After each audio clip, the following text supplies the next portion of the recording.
Muchas gracias, doctor Blanco. Muchas gracias. Ah, entonces, lo más importante del día de hoy es que se empieza con una forma de colaboración entre las dos universidades. Ahora hacemos introducción al pensamiento clínico, que lo vamos a hacer en 3 clases y que tiene su cierta trampa. Y más adelante, Dios mediante, el doctor Blanco y sus autoridades van a decir: muy bien, Lazaret, continúa con tus clases, pero queremos escuchar a un neurobiólogo o queremos hacer clases de biología molecular o clases de macroanatomía. Lo que es importante es que ustedes deciden, que se establezca un diálogo entre las dos universidades. Esta es una prueba del sistema de comunicación que podemos tener. Ya lo hemos tenido antes, ya lo hemos hecho con universidades en el Perú, universidades en Nicaragua, en 2 semanas creo que con una escuela de medicina que es afín a ustedes, que es UNASA en El Salvador, y vamos avanzando en eso. Esto empezó con la UNAM Managua hace 4 años y ya tiene la forma que tiene ahora.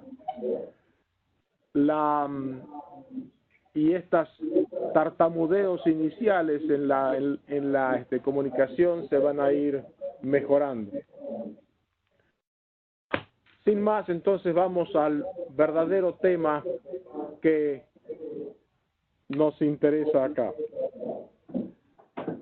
Ustedes ven ahí una frase de Fernando Pessoa que dice: por eso mi aldea es tan grande como cualquier otra tierra, porque soy del tamaño de lo que veo y no del tamaño de mi estatura.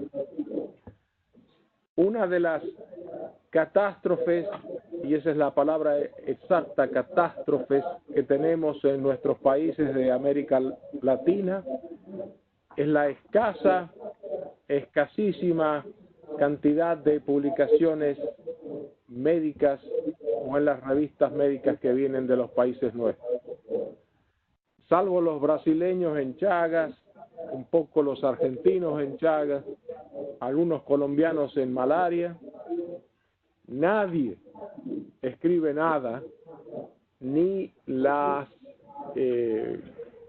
de tal suerte que el interés académico en los países desarrollados, llamados desarrollados, por lo que tengamos que decir nosotros, y yo digo nosotros, vivo acá pero soy de allá, tenemos que contar. Y esta frase de Fernando Pessoa lo resume muy bien. Yo no soy del tamaño de mi aldea, yo no soy del tamaño de Costa Rica, país pequeño, fuerte, que se han clasificado para el Mundial, felicitaciones, sino que soy del tamaño de lo que veo. Algunas historias para ilustrarlas a estas cosas. Historia la más antigua y la más clásica, y que está en todos los libros de epistemología médica, es el de las parturientas austríacas. Las parturientas austríacas, ustedes saben, para 1860 había 2 salas de partos en el hospital principal en Viena. En una había una gran mortandad de las señoras luego del parto, y en otras había una mortandad muchísimo menor. Lo que hoy en día se llama fiebre puerperal, en ese momento no se conocía exactamente con ese nombre, no se conocían las bacterias que la generaban, pero la observación clínica de un residente, o sea, no del jefe del servicio, no del obstetra más eminente de todo el continente, todo el imperio austrohúngaro, él observó, empezó a ver, bueno, ¿por qué las parturientas de la sala 1 se mueren más que las parturientas de la sala 2? Y empezó a probar distintas alternativas.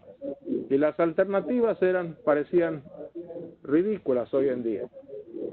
El cura que venía los domingos entraba siempre por la sala 1. Entonces decía, bueno, quizás si hacemos entrar al cura por la sala 2 y de ahí volver a la 1.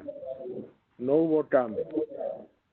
Alguien sugirió, bueno, quizás si eliminamos a los residentes extranjeros, a los que vienen para aprender, a los que vienen de otros países que quizás, como son extranjeros, no son tan cultos como nosotros los austríacos.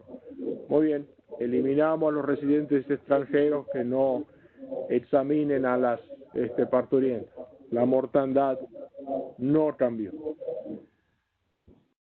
Finalmente, Semmelweis, que es el individuo se va de vacaciones a Viena y uno de sus colegas, se llamaba Kokoschka, haciendo una autopsia, se corta el dedo y tiene unas manifestaciones clínicas idénticas a las parturientas que fallecían de fiebre puerperal. Semmelweis se interesa a ver cuál es el cuadro clínico de mi amigo. Y él ve que pericarditis, pleuresía, fiebre, daños linfáticos. Y dice, bueno, es lo mismo. Es lo mismo y él estaba haciendo una autopsia. Entonces, el problema está en las autopsias.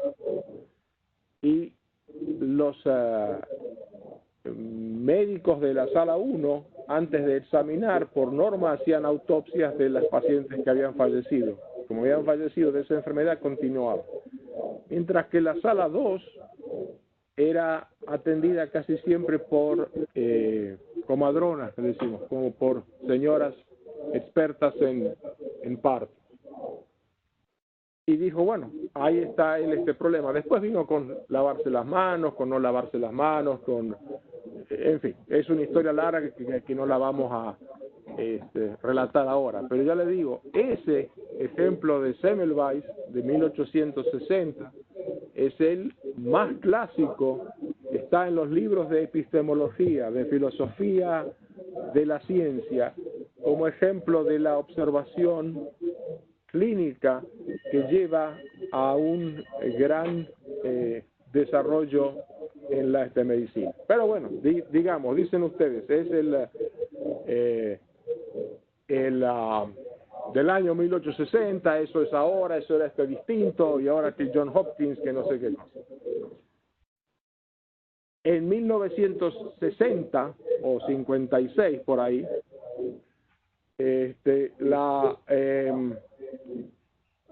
¿por qué esa pantalla está de acá? En 1960 o por ahí, había un médico en el campo, un médico inglés, se llamaba Chambers, en el campo de refugiados palestinos, o sea que no estaba en un hospital universitario, nada por el estilo.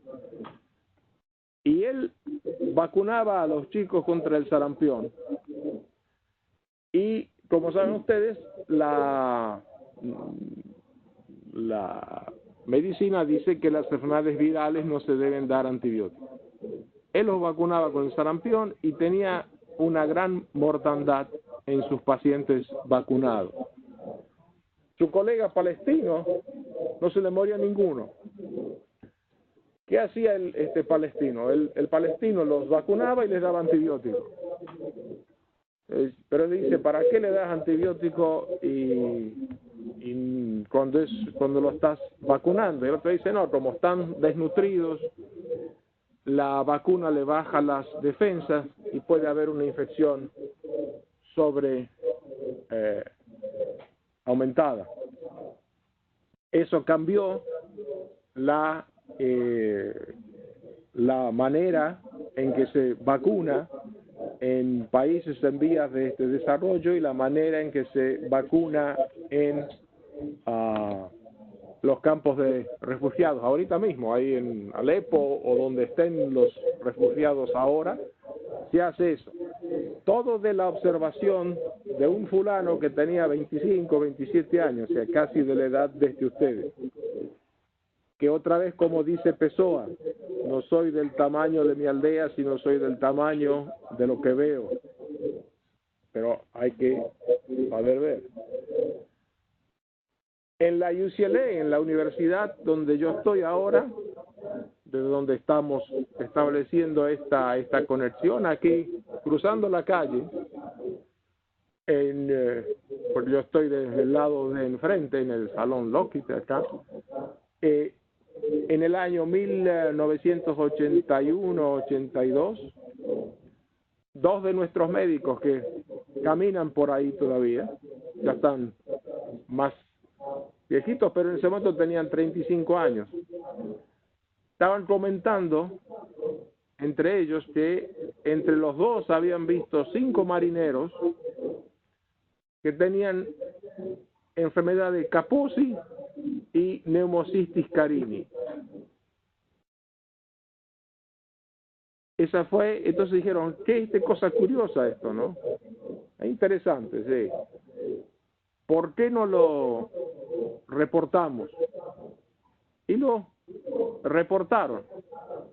Los 5 casos, ellos dos y un tercero más del Cedars-Sinai, creo. Hacia el final les voy a dar todo este material de esas publicaciones. ¿Y qué enfermedad descubrieron? Yo les pregunto a ustedes.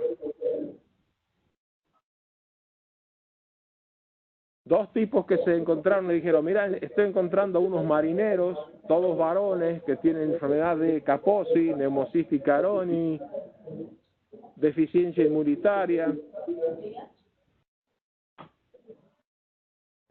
Empieza con S y termina con A. Tiene una I y una D en el medio. Descubrieron el SIDA. O sea, la primera vez que alguien dijo estamos ante una catástrofe como el huracán, es como ahora una catástrofe global. Son 2 fulanos acá cruzando la calle que tenían 10 años más que ustedes. Por observación, en este caso ellos sucedían que lo veían en una universidad grande, pero ninguno de esos pacientes llegó diciendo tengo SIDA, tengo una enfermedad nueva y si me estudian bien pueden ganar el premio Nobel. Los pacientes vinieron así y conversando encontraron eso. La enfermedad del SIDA empezó en el Congo. Históricamente está considerada como la primera vez que el famoso salto, el famoso salto entre el virus simio al humano sucedió en el Congo. Por razones históricas, políticas, en fin, la enfermedad empezó a crecer. El Congo belga era el Congo belga. Entonces, la gran cantidad de gente con recursos en Congo, cuando tenían una enfermedad seria, se iban a tratar a Bélgica. Lo mismo que los mexicanos vienen a Houston, o los costarricenses van para Miami, los de dinero, no sé dónde van, o los argentinos se van a Francia. Los de Congo se iban a Bélgica. Amberes es la segunda ciudad de Bélgica. Eso significa como ser la segunda ciudad de Costa Rica, que no sé cuál es, pero no es el equivalente de San José. Eso es Bruselas. O sea, Amberes es una ciudad importante, una ciudad rica, pero una ciudad más. Había un interno, o sea, se había recibido de este médico meses atrás, que le dijeron, ahí ponte a ver a estas señoras. Y este interno empieza a notar que hay mujeres congolenses o congoleñas que tienen los mismos síntomas de esa enfermedad que todavía no se sabía exactamente qué era. O sea, el SIDA todavía no tenía nombre. Y se la llamaba la enfermedad de las 4H, por homosexual, hemofílico, adicto a la heroína y haitiano, porque todavía era el virus haitiano, era una enfermedad que afectaba a los haitianos, una enfermedad de los 4H. Entonces él nota, creo que junta 17 pacientes, que los ve, no le hacen ningún estudio de biología molecular, ningún análisis, nada. Él ve 17 mujeres o 19 o 15, es un cierto número de mujeres que tienen los mismos síntomas que se venían reportando como de esa enfermedad rara que se había descrito originalmente en la UCLA. Y lo manda a la revista más prestigiosa de la medicina hasta hoy en día, el New England Journal of Medicine. Lo manda y le dice, acá veo mujeres, ninguna es haitiana, obviamente, ninguna es hemofílica, abusa heroína y no son homosexuales. Y tienen estos síntomas. ¿Qué hace el New England? Famosamente rechaza el artículo y le dice, lo que usted está viendo está mal, no es cierto. Y además el tipo, ¿quién era? Era un interno, era un fulanito, era un don nadie, era de Amberes. Y estoy hablando de hace 30 años, estoy hablando del siglo pasado. Ese individuo se llama Peter Piot, P-I-O-T, es el director ahora del London School of Tropical Medicine, y obviamente el Lancet al año después publicó ese artículo, y el énfasis que yo quiero poner acá no es lo ciegos que estaban los individuos que rechazaron ese artículo, sino el énfasis que te quiero poner acá, que otra vez digo, no soy del tamaño de mi aldea, soy del tamaño de lo que veo. Y para ver algo, para hacer su nombre en la medicina o ayudar al avance de la medicina, tienen que tenerse ustedes confianza que lo que ven en los pasillos de los hospitales cuando hacen sus internados, así sean psicólogos, enfermeras o médicos, no importa, puede ser tremendo. Es decir, puede ser que el premio Nobel les está caminando delante de los ojos y no lo ven.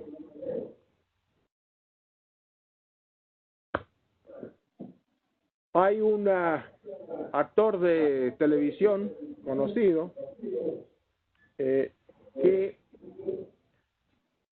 tuvo su esposa se infectó con el virus del SIDA por transfusión. Estoy hablando de los años 80 y pico todavía. Todavía no se sabía que se podía detectar por transfusión y que los hemofílicos. Se infectó con el virus de SIDA, pero estuvo sana durante mucho tiempo. Tuvieron un hijo. Mamá e hijo fallecieron con la enfermedad. Entonces él donó dinero a la universidad para crear un centro de investigación de esa enfermedad rara que no estaba todavía bien definida. Por esa razón, como él donó dinero, él tenía más o menos entrada fácil a los laboratorios y a los pasillos de la universidad. No es que el hombre abusara de eso, pero caminó por el pasillo que está justo frente a mi oficina. Enfrente, ahí. Yo no estaba ahí todavía. Y camina todos los días porque la parte pediátrica estaba al fondo de este pasillo. Iba, saludaba, firmaba el cheque, volvía, estaba. Y casi por un año. Y en ese año nadie le preguntó hasta que un individuo lo paró, un individuo que es profesor acá también, le dijo, hombre, ¿Y qué es lo que le llamó la atención? Acá estamos hablando de un hombre que tuvo una relación sexual sin protección, porque tuvo un hijo, ¿no? Con una mujer infectada hasta el gañote, porque tenía el virus dado por la sangre. Y el fulano estaba sano. Y lo que le dijo el profesor, le dijo, ¿cómo es que no te has muerto?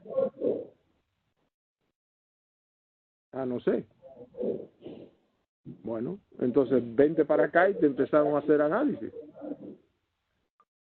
Y a través de eso se descubrió que hay una inmunidad preternatural en el SIDA. No les voy a demorar más en contarles la segunda parte de la historia. Podemos hacerlo luego, cómo se descubrió eso trabajando en Uganda. Pero otra vez, en el año 87, 88, no sé exactamente en qué año fue esto, la evidencia de una realidad tremendamente significativa llevó a un encuentro, digamos que esa evidencia caminaba delante de los pasillos de la gente que la veía, como está caminando de los pasillos míos. O sea, yo me he perdido 80.000, o sea, no me estoy haciendo acá el visionario o el gran profeta, no se confundan. Lo que yo quiero es que ustedes sean los visionarios y los grandes profetas, ¿no? Porque camina ahí. Y la última que les digo son los ulcerosos australianos. En una ciudad de Australia se llama Perth, P-E-R-T-H. Sí, no es Sydney, no es Melbourne, no es Brisbane, es Perth. Una ciudad australiana. Debe de tener todas sus comodidades y sus cosas como una ciudad australiana. Había un patólogo que examinando las muestras de úlcera duodenal, empezó a mirar estas úlceras, ¿y esto qué se dijo? Pero había 50 patólogos ahí mirando esas cosas. Él trabajaba en ciertos turnos. Esto es un bichito. Acá hay algo. Y en ese momento hay un interno, otra vez interno. Todos los casos que les he contado, casi todos son de internos o son de este jefe. Ningún profesor está involucrado en ninguno de estos casos. Semmelweis, Piot, los del SIDA acá, Andy Saxon y estos dos individuos, todos eran jovencitos. Pero el interno estaba rotando por patología. Él era interno de medicina interna. Era residente o interno de medicina interna. Y todos acá como allá también rotan por patologías para ver los preparaditos, para entender hematoxilina, eosina, para entender tinción y un poco así. Rotando por patología, ellos empiezan a ver que todas las muestras de úlcera gástrica que tenían, todas tenían una imagen de un bichito.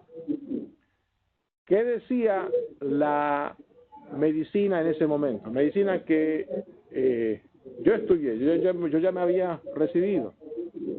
Yo me recibí en el 77. O sea, lo que decía la medicina en ese momento era que el abdomen era estéril, que el ácido clorhídrico inhibía cualquier crecimiento bacteriano. Pero ellos dicen, sí, será estéril, pero acá lo estamos viendo. No. Mandaron el resumen para presentarlo en el Congreso Australiano de Gastroenterología, o sea, un congreso menor, donde acepta todo. Históricamente han habido 67 resúmenes enviados, 59 fueron aceptados, 6 fueron rechazados. Uno de los 6 fue de estos dos fulanos. Y ellos decían, esto es lo que vemos. Lo vemos en Perth. Yo no soy del tamaño de mi aldea, soy del tamaño de lo que veo. Después pudieron probar que era cierto porque el Helicobacter pylori, que es la bacteria responsable de la úlcera, tarda 4 o 5 días en cultivar. Por norma lo hacían cada 2 días. Si no había cultivo positivo los 2 días, como era Perth, tenía restricciones de presupuesto o razonamientos distintos, lavaban y eliminaban todas las muestras. Hasta que ellos colectan una muestra que coincide con las vacaciones de la Pascua, jueves, viernes, sábado y domingo. Cuando llegan el lunes, encuentran que las bacterias estaban ahí, que habían crecido. Los 2 individuos, Walker y Marshall, ganaron el Nobel de Medicina en el 2005, 2006 creo, y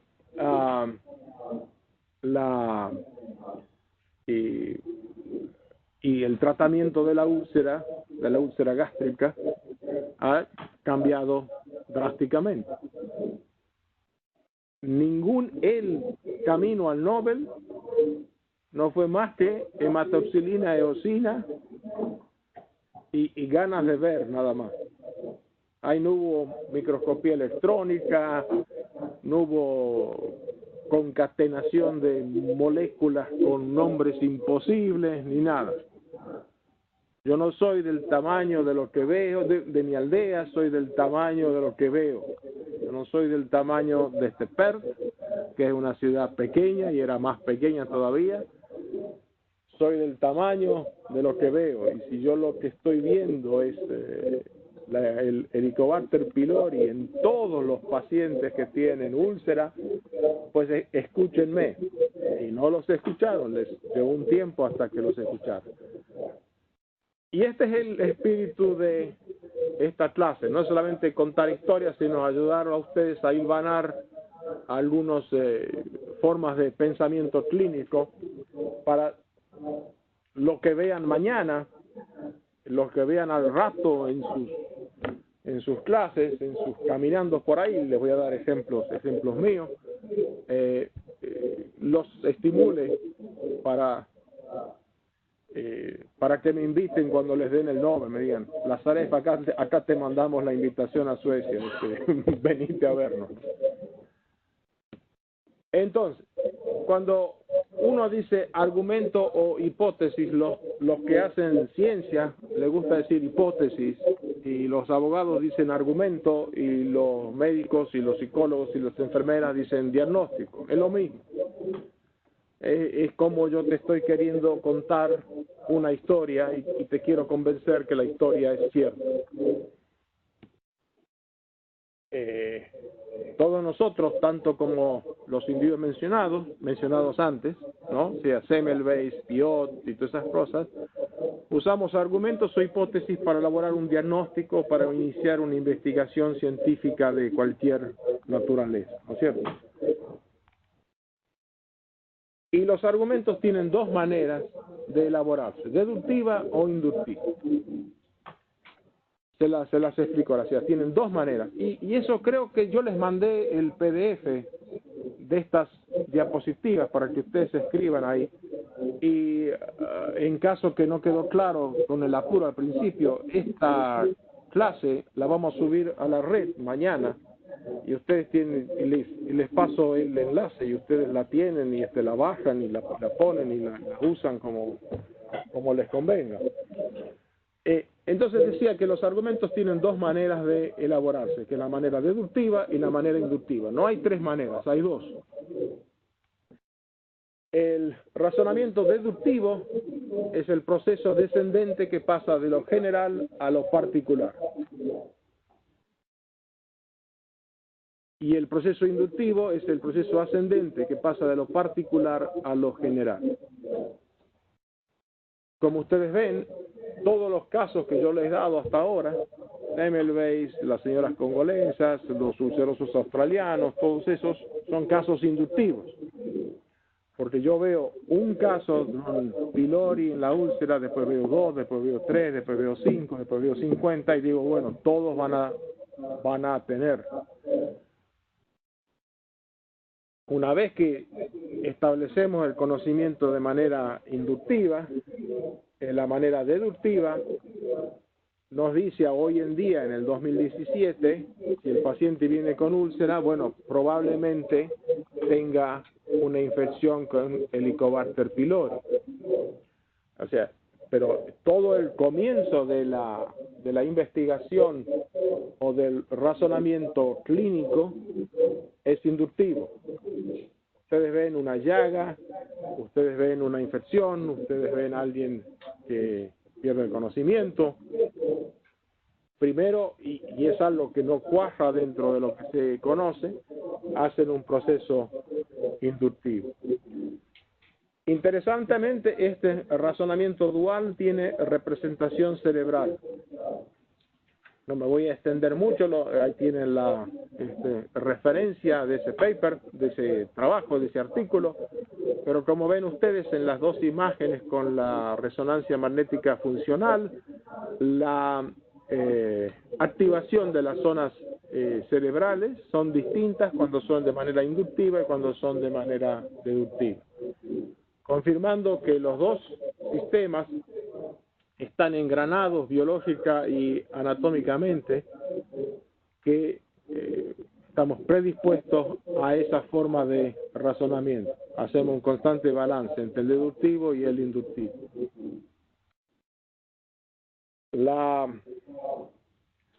Entonces vayamos con el diagnóstico inductivo.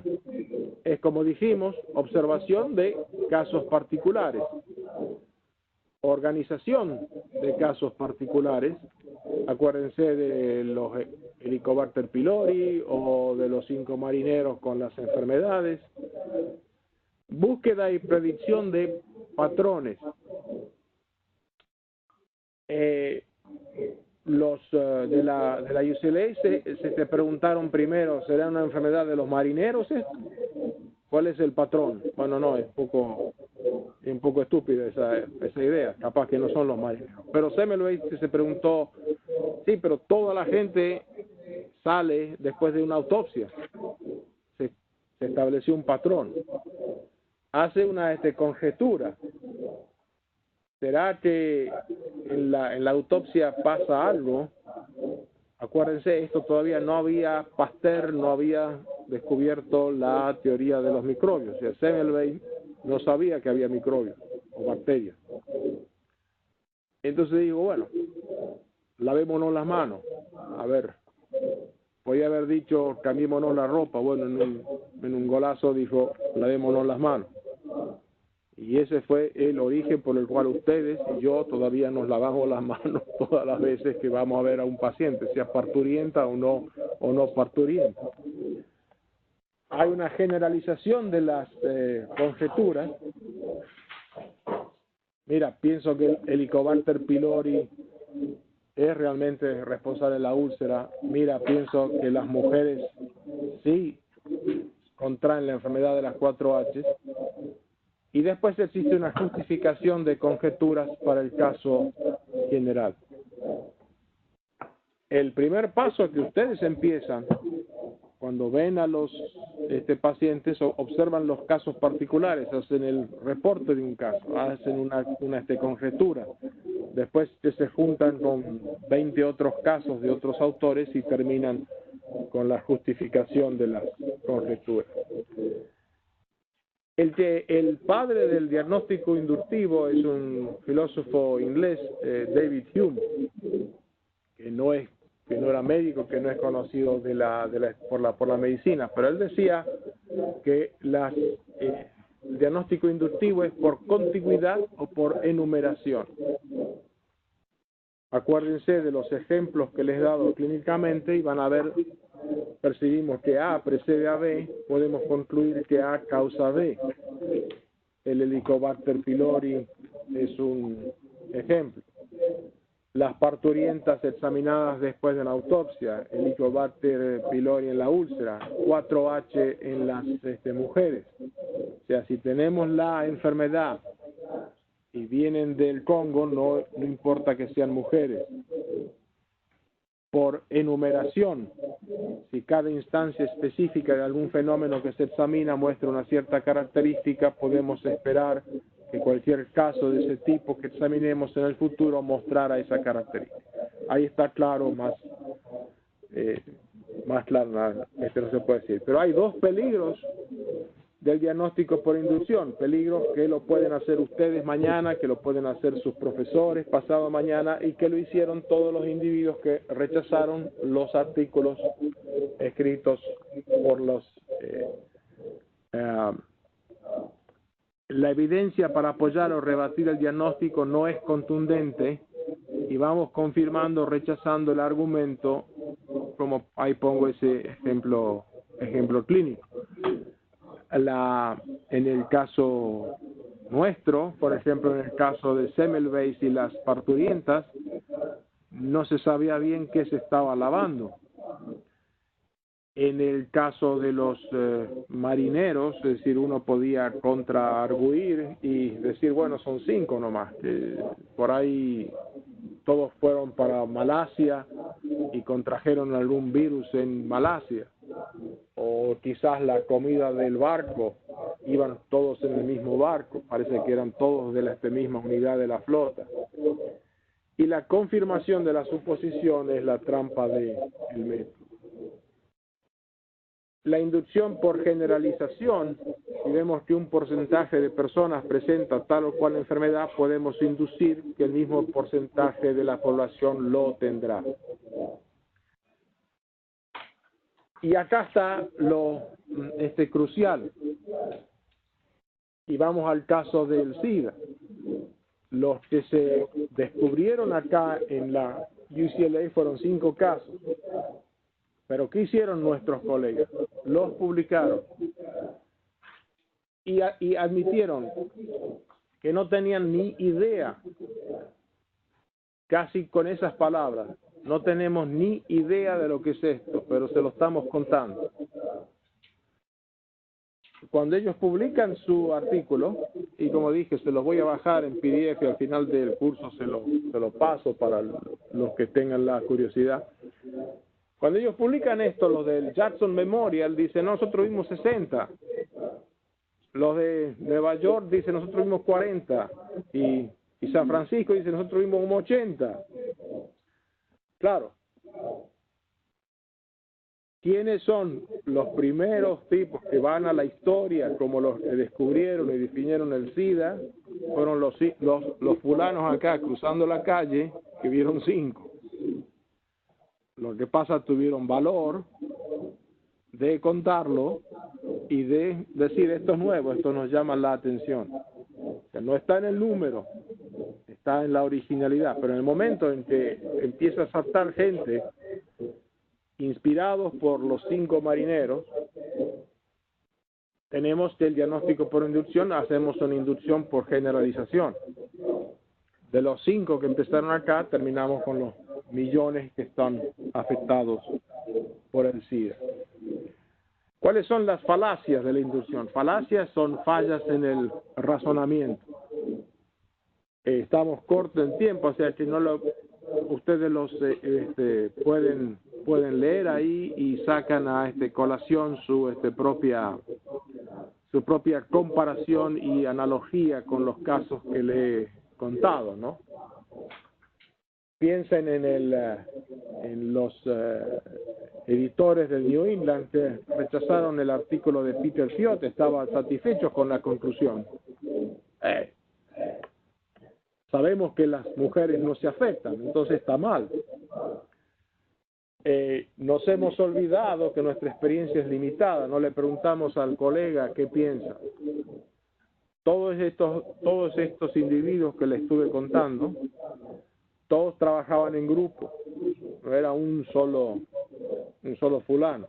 Semmelweis trabajaba con Kokoschka después falleció, bueno, Semmelweis quedó con la teoría, pero los de la UCLA eran 2, los australianos eran 2, y así. En defensa de la inducción, porque el método inductivo siempre está atacado, porque el método deductivo, el método matemático, siempre es más atractivo, ¿verdad? Es decir, ¿no? Parece que un matemático, y no quiero ofender a ningún matemático por ahí, pero siempre parece que un matemático deduce y anticipa, mientras que nosotros, los que hacemos las ciencias de la salud, médicos, enfermeras, psicólogos, antropólogos, sociólogos, observamos cosas. Casi nunca venimos con teorías, o sea, reportamos observaciones y construimos teoría de las observaciones. El origen de las especies, el gran libro, empieza el primer párrafo, que lo tienen ahí, es una cosa inductiva. Más o menos uno diría, Darwin tiene que haber pensado, veo pájaros acá con pico largo y veo pájaros acá enfrente con pico corto. Veo tortugas en el Galápagos y no veo tortugas en el Perú. ¿Por qué pasa esto? Pero el pico largo y el pico corto, el plumaje, o sea, todo lo que Darwin hizo fue observación. Sucede que uno piensa que como pasó en 1800 o en el siglo XIX, es algo viejo que no se repite, y por eso los ejemplos que le he puesto ahora, excepto el de Semmelweis, son de hace 30 años. El proceso del pensamiento deductivo, ya no falta mucho, falta un poco, 12 diapositivas. El proceso de pensamiento deductivo, el razonamiento deductivo es normativo, agota todas las posibilidades y es propensión al acierto. O sea, si uno deduce algo y lo deduce bien, acierta el 100%. Si alguien viene con hemiplegia izquierda, con anisocoria derecha y antecedentes de traumatismo, casi no necesita comprobar, deduce que el individuo tiene una masa en el hemisferio contralateral a la hemiplegia, sería derecho en este caso. Como hubo un traumatismo, deduce que es un hematoma intradural o extradural. Extradural probablemente. O sea que el proceso deductivo, cuando está bien hecho, es perfecto. Y un argumento es deductivo cuando las premisas están hilvanadas de tal manera que garantiza la verdad de la conclusión. Decimos hemiplegia contralateral, anisocoria contralateral. Si tenemos hemiplegia contralateral y si tenemos anisocoria y si tenemos antecedente de, por lo tanto tenemos un hematoma extradural o un hematoma cerebral traumático. Pero sus conclusiones no agregan al conocimiento.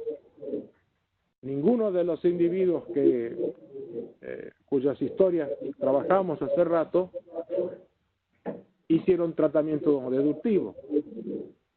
Porque si mirando la muestra patológica del abdomen encontraban que había una bacteria, decían, no, deductivamente sabemos que el abdomen es estéril. Pero sucede que las dos formas, la deductiva y la inductiva, están presentes en nuestro cerebro, como han visto ustedes. Entonces, el proceso de diagnóstico de pensamiento clínico que van a hacer ustedes, que hacen ustedes, el mal médico lo hace mal y el buen médico lo hace bien. La mala enfermera lo hace mal y la buena enfermera lo hace bien, igual que el psicólogo, que el antropólogo, que cualquiera de las ciencias sociales. Pero es útil porque ilumina realidades existentes pero no obvias. Eso lo vamos a ver mañana con los ejercicios. No están, si me aguantan unas 10 diapositivas más, ¿no es cierto? ¿Tienen tiempo? Perfecto. Gracias. Entonces, ¿cómo presentar los argumentos deductivos? Hay una formulita para presentarlo. Y la formulita tiene tres tres patas: modus ponens, monos ponens y silogismo hipotético. Lo manejan a estos tres silogismos bien, y yo les garantizo que su nivel de profesionalismo médico o en ciencias de la salud sube por lo menos un grado. Garantizado. El modus ponens. El modus ponens afirma el antecedente. Lo ven a la izquierda. Si P, entonces Q, sucedió P, entonces Q. Si hay úlcera, entonces voy a encontrar un Helicobacter pylori. Hay úlcera, tengo que encontrar un Helicobacter pylori. La falacia, o sea, el error de ese razonamiento es la afirmación de el consecuente. Lo voy a dar con un ejemplo más sencillo. Si tengo en mi mano la foto de Keylor Navas, Costa Rica le empata a México. Costa Rica le empató a México porque yo tuve en mi mano la foto del arquero. Es un argumento absurdo, ¿verdad? Pero ¿cuántos de ustedes, como yo, cuando vemos el partido de la selección, pensamos que poniéndonos la chamarra de la selección influye el resultado en la cancha? Bueno, ese es el error de la falacia del modus ponens, que sería, si veo úlcera, entonces Helicobacter pylori. Encuentro Helicobacter pylori y digo que debo de encontrar una úlcera. No. Puede ser que el individuo tenga Helicobacter pylori, pero no tenga úlcera. Pero, bien dicho, afirmando el antecedente, si hay úlcera, entonces pylori. Hay úlcera, entonces pylori. De entrada, mastiquen este concepto. Van a ver ejemplos durante mañana, sobre todo, y se van a ir familiarizando. Lleva un tiempito familiarizarse. El modus tollens, el segundo método de trabajo de un diagnóstico deductivo, es negar el consecuente. Si P, entonces Q, no Q, entonces no P. Si úlcera, entonces Helicobacter pylori, no Helicobacter pylori, por lo tanto no úlcera. Y la falacia también la ven ahí y la trabajan y la piensan. Y finalmente, el silogismo hipotético.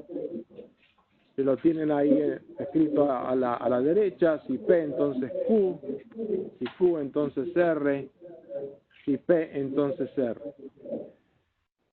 Fíjense en esto, juéguenlo con distintos ejemplos clínicos que vayan viendo durante el próximo mes. Y van viendo que lo inductivo y lo deductivo se va balanceando, pero si siempre vuelven a estos tres deductivos, se van a dar cuenta que si lo hubieran usado los que rechazaron el artículo de Peter Piot, los que rechazaron el resumen para el Congreso de Gastroenterología australiano, si hubieran usado cualquiera de los dos primeros, sobre todo, se hubieran dado cuenta que caían en las falacias. O sea, estas tres maneras son útiles y como ya dije, lo vamos a presentar mañana en el caso de pacientes míos con tumores que desaparecieron sin tratamiento y a ver si podemos afirmar o confirmar la posibilidad de un milagro. Para salir falta poco, ya 6 diapositivos, 5 en realidad. Para salir del embrollo deductivo e inductivo se deben de seguir algunas reglas en la elaboración de los argumentos. Los argumentos están formados por oraciones. Si Helicobacter pylori, si úlcera, esos son oraciones. Las oraciones que son el eje del argumento y se concatenan hacia la conclusión se llaman premisas. El nombre que tiene, premisa.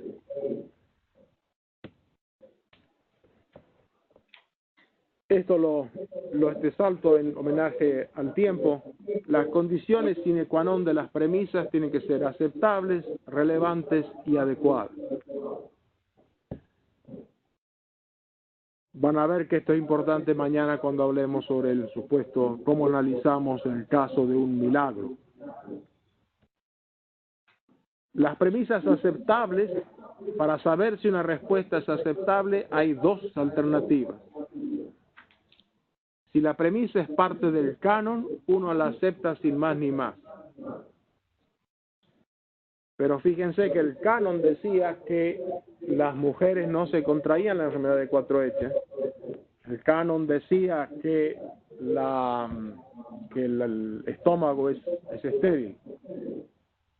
Pero si la premisa no es parte del canon, o sea, alguien va y me dice, encontré una bacteria en el estómago, está contra el canon. Hay que solicitar que se aplique el criterio de autoridad-autor.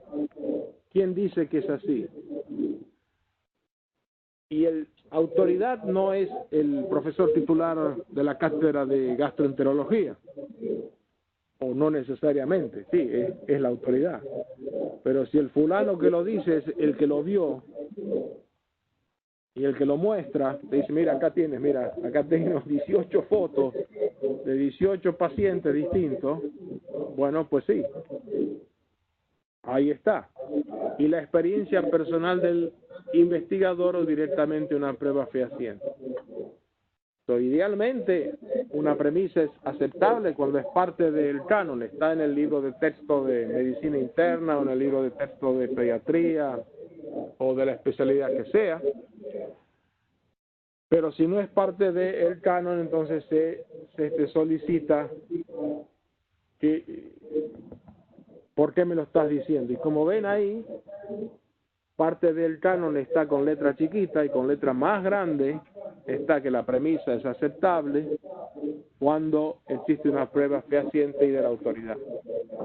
Si la autoridad es el profesor titular de gastroenterología y el hombre tiene una vastísima experiencia y se los muestra, bueno, pues es así, es el profesor titular. La premisa tiene que ser relevante. O sea, tú me estás hablando que las señoras se contagian en una circunstancia específica, en un hospital, siguiendo el parto, no antes del parto, después del parto, una enfermedad constante, hay una cierta relevancia. De la parte relevante que se perdía un poco con el SIDA, por eso es que se ponían las 4H, hemofílicos, haitianos. ¿Y por qué terminaron los haitianos? Es una historia interesante, si hay tiempo, el viernes se las cuento.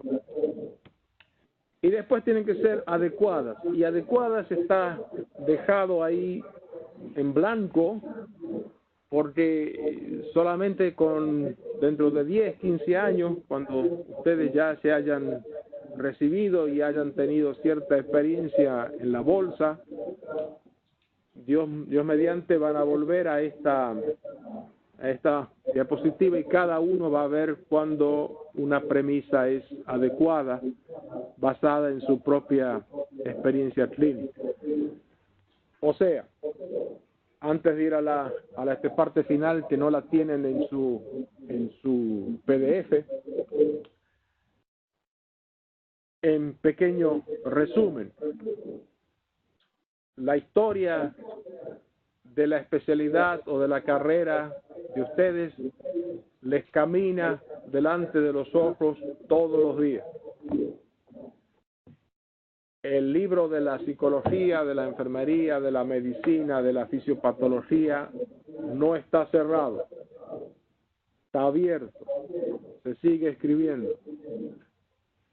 Nadie estudiaría hoy en día con un libro de texto de hace 20 años, o nadie, o casi nadie, como hace 20 años, ¿no? Uno mira cuándo es la edición, porque se sigue escribiendo. Y se sigue escribiendo no desde el laboratorio a la clínica, se sigue escribiendo de la clínica al laboratorio. Los de los laboratorios, los genios de la bioquímica, a los que les debemos y agradecemos inmensa cantidad de remedios, no vienen con el remedio, no vienen con la pastillita y dicen, a ver, búscame en qué puedo usar esto. Es a la inversa, son ustedes, asumiendo que van a ser enfermeras, clínicas, psicólogos, que van a ver seres humanos, que van a trabajar con humanos, son ustedes los que van y le dicen a los laboratorios, mira, tengo un paciente que le duele las articulaciones, pero que tiene vasodilatación y tiene presión arterial alta. ¿Quién sabe? Juntando esas tres premisas, ustedes están ayudando a definir una enfermedad nueva. Nosotros llamamos por enfermedades, por ejemplo, ahora el tema más, o uno de los temas más interesantes en el cáncer es el tema de las metástasis. Quizás la metástasis debe de ser tratada de una manera diferente a la que se trata el tumor primigenio. Hasta ahora trabajamos, el tumor está acá y se va para allá. Bueno, ¿por qué no estudiamos el tumor que está allá? Pero ¿quiénes son los que iniciaron ese nuevo discurso en el tratamiento del cáncer? Los clínicos, que le decían a los de los laboratorios, mira, eso. Entonces, no sé cuántos son ustedes ahí, 6, 7, 8, 10, veo 2, 4, 7, 8, quizás 9. Acá tienen, en la última diapositiva, tienen mi dirección de correo electrónico. La mandan, es que no está incluida. La mandan, o está incluida, no está, ¿no? La mandan con la respuesta a la pregunta que hago ahí. Y les aclaro, yo no soy religioso, esto no tiene nada que ver con la religión ni nada, yo soy católico y como todo católico soy flojo en la liturgia. Pero vayan y averigüenme qué dice Mateo 5:15. Lo mandan con un email, ahí tienen el email mío, jlazaref@mednet.ucla.edu. Y entonces yo así registro el nombre de ustedes y ya lo tengo en mi correo y podemos establecer una correspondencia y les mando, que no les debe tomar más de 2 minutos encontrar lo que dice Mateo 5:15 y es el tema relevante a esta clase y a las 2 clases que van a seguir más adelante. Además está decir que a todos ustedes, cuando podamos subir este video a la red, yo les paso el enlace. Y también de más está decir que si hay una pregunta, una duda de lo que se dijo hoy o mañana o el viernes o dentro de 3 meses tiene una duda, son todos bienvenidos para recibir esto. Y demás está decir que van a tener un certificado por la tortura que han pasado por esta hora y en la búsqueda de el sonido. Certificado lo damos de la UCLA junto con. En todo caso, terminamos bien, terminamos 15 minutos más tarde. fui apurado en unas partes, pero el espíritu de lo que quise decir quizá está en esas historias. Grábense modus tollens, ponens y silogismo hipotético. Mañana vamos a trabajar en eso y vamos a trabajar un poco en causalidad. Y al final, en la última clase, vamos a hacer cómo escribir las observaciones que ustedes hacen, que es la manera más sencilla. Pero dense valor, abran los ojos, todos tienen teléfonos celulares. Si es que ven algo interesante, pidan permiso a este paciente, tomen una foto, guarden, háganse su archivo de observación. La riqueza de lo que ustedes ven no la tiene nadie. La riqueza de lo que ustedes ven en su propia población es inmensa. Muchísimas gracias y nos vemos mañana. Dios mediante 8:30 sin problemas de audio. ¿De acuerdo? Hasta luego entonces. Hasta luego. Hasta luego. Hasta luego. Adiós.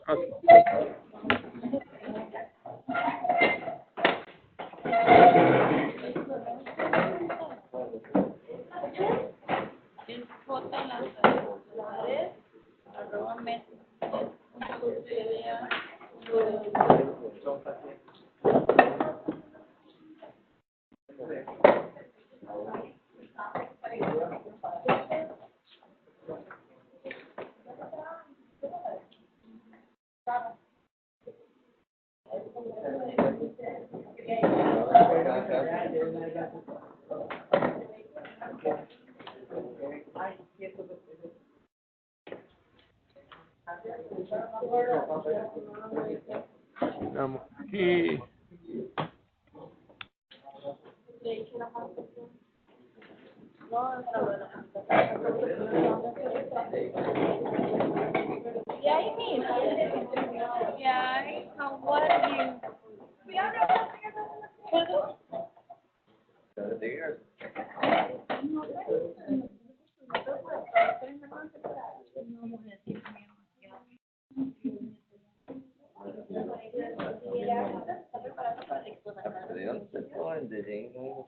Como ahora pues, que estoy aquí, que la